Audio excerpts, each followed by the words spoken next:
Kishash, Kiprah Panglima Lingga di Kerajaan Aceh. Novel karya Syukri Muhammad Syukri. Bagian 3, Penjodohan. Hari berganti hari, bulan berganti bulan, dan tahun pun berlalu. Lebih 15 tahun sudah keluarga Kerajaan Malaka bermukim di Kutaraja. Mereka mulai betah, bahkan sudah fasih bertutur dalam bahasa Aceh. Tetangga di sekitar rumah tamu kerajaan, lebih mengenal mereka sebagai orang Aceh, penduduk asli Gampong Kedah. Meskipun semua kebutuhan dipenuhi oleh kerajaan, mereka tetap bekerja mencari nafkah. Seperti Dato Ibrahim, dia menerima upah dari orang kaya Sri Maharaja atas jasanya sebagai penasihat pajak dan keuangan. Putra Sultan Malaka, Alauddin dan 2 orang pengawal kerajaan Malaka, bekerja sebagai prajurit Angkatan Perang Kerajaan Aceh Darussalam.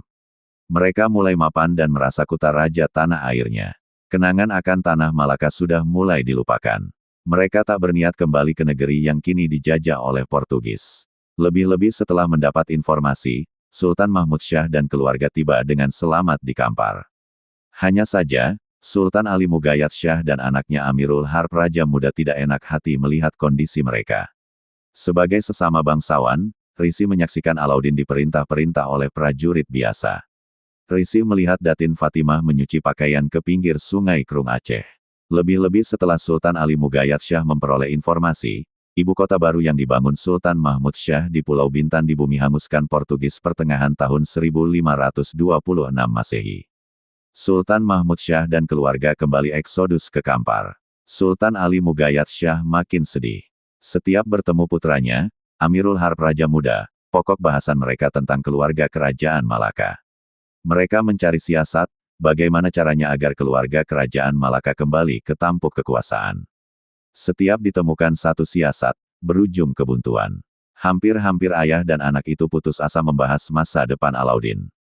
Ayahanda, bagaimana jika Mumtaz, putri Kakanda Salahuddin kita jodohkan dengan Alauddin, saran Amirul Harb Raja Muda pada suatu hari. Boleh, coba tanya Salahuddin, jawab Sultan Ali Mugayat Syah. Sambil minum teh di anjungan belakang, Amirul Harb Raja Muda mencandai abangnya Salahuddin, putra mahkota kerajaan Aceh Darussalam. Salahuddin menetap di Istana Daarut Dunya, mendampingi ayahnya Sultan Ali Mugayat Syah yang makin menua.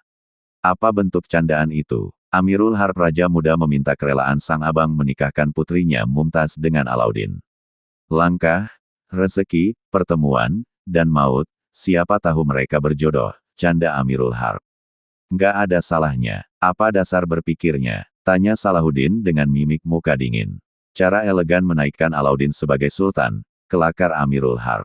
Terus, kejar Salahuddin penasaran. Saat ditanya raja dari negara lain, kenapa Sultan Aceh Darussalam mendukung Alauddin sebagai Sultan Johor?